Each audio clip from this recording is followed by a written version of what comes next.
جو سب سے بڑی اس وقت کی آفت ہے اور سب سے بڑا حادثہ ہے وہ کیا ہے کہ اس وقت امت کا عام طبقہ عوام الناس وہ بھی ایک چیز میں مبتلا ہیں اور امت کے خواص وہ بھی ایک چیز میں مبتلا ہیں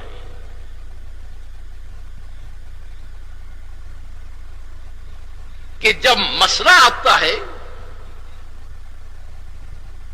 جب مسئلہ آ کر پڑتا ہے، کوئی مشکل آ کر پڑتی ہے تو اس پر تیار نہیں ہے کہ وہ اللہ سے پوچھے کہ یہ مشکل آ گئی ہے، یہ مسئلہ آ گیا ہے، ہمیں کیا کرنا چاہیے۔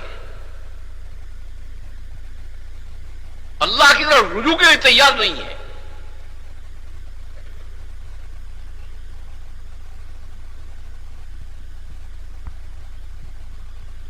اب کرتے کیا ہے کہ جو دماغ میں آتا ہے اس کو لے کر چلتے ہیں، اس پہ مار پڑتی ہے،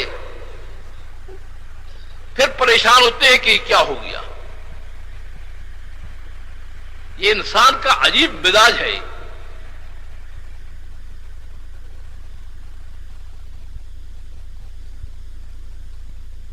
کہ بجائے اس کے کہ اس مسئلے میں، اس مشکل میں اللہ کی طرف رجوع کرے، اپنے منصوبے سوچتا ہے اور یہاں تک سوچتا ہے، اگر آپ غور کریں گے تو یہاں تک سوچتا ہے کہ اپنے دماغ سے سوچ کر عین شرک اور کفر کو بھی اللہ کی عبادت قرار دے دیتا ہے۔ یہ جو بتوں کی عبادت کرتے تھے عین شرک عین کفر ہے، اور وہ کیا کہتے تھے کہ اللہ ہی کے لیے تو کر رہے ہیں، ما نعبدہم الا لیقربونا الی اللہ زلفیٰ۔ اور یہ ایک ایسی باریک قسم کی اور نازک قسم کی چیز ہے کہ اس میں اکثر مبتلا ہو جاتے ہیں۔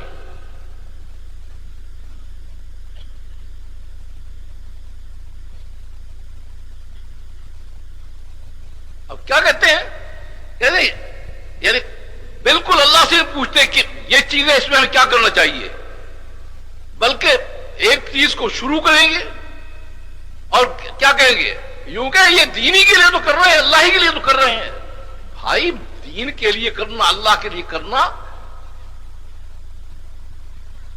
یہ کوئی چیز نہیں ہے۔ اصل چیز یہ ہے کہ اللہ نے جو اس کا نظام مقرر کیا ہے اس کی تحقیق کرو، نبی نے جس ترتیب سے وہ کر دکھایا اس کو اختیار کرو۔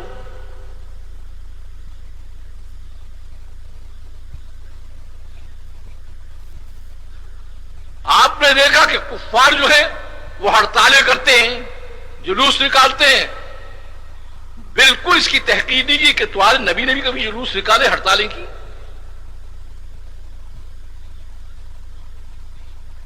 عجیب بات ہے، نبی اور امام وہ اور طریقے ان کے، اور محض کیا ہے، شیطان نے یہ ڈال دیا دماغ میں کہ دین کی نسبت سے یا اللہ کی نسبت سے جو کچھ بھی کرو گے، چاہے بتوں کی عبادت کرو گے، یہ بھی دین ہی بن جائے گا۔ اس لیے اس کو میں عرض کر رہا ہوں کہ اس کا خیال رکھیں کہ ہر چیز کا نظام اللہ نے خود مقرر کیا ہے، نبی کو ساتھ بھیجا ہے کہ تاکہ اس نظام کو سمجھائے۔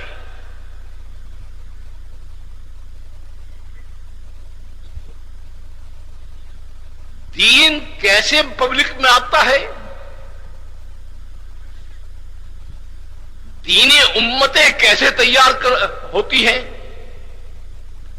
دینی امتیں بگڑ جائیں تو پھر ان کو دین پر لانے کا کیا طریقہ ہے،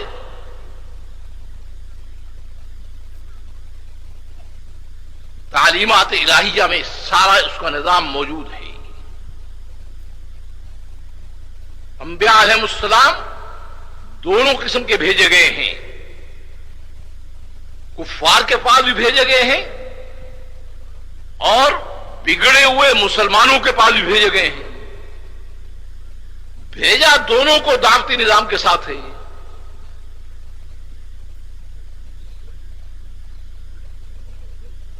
اور اگر تحقیق کریں گے تو جو انبیاء کافروں کے پاس بھیجے گئے ہیں ان کی تعداد بہت تھوڑی ہے اور جو بگڑے ہوئے امتوں کی طرف بھیجے گئے ہیں ان انبیاء کی تعداد بہت زیادہ ہے.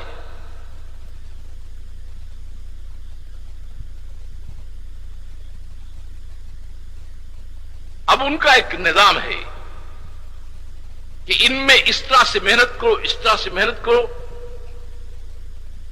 تو میں یہ عرض کر رہا تھا کہ حضور اکرم صلی اللہ علیہ وسلم نے چونکہ امت کو تیار کرنا تھا ذمہ داری کے لیے، تو اس لیے سب سے پہلے ان کو یہ سکھایا کہ کس طرح سے دینی امتیں تیار ہوتی ہیں اور دینی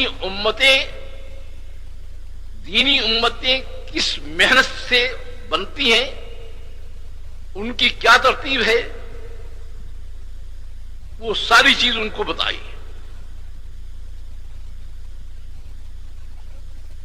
اب دار ارقم جو تھا وہ آپ کا مستقر تھا. دار ارقم میں نماز روزے کی تعلیم نہیں دی جاتی تھی. دار ارقم میں کیا بتایا جاتا تھا؟ کس طرح سے جا کے لوگوں میں بات کرو، لوگوں کے جواب ہوں گے وہ کیسے سنو، اور کس طرح سے اپنے محنت کے رخ کو بڑھاتے چلے جاؤ.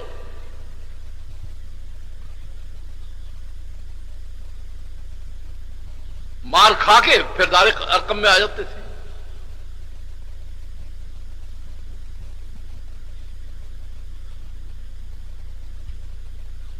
جھگڑا کس بات پر تھا؟ جھگڑا اس بات پر تھا کہ تم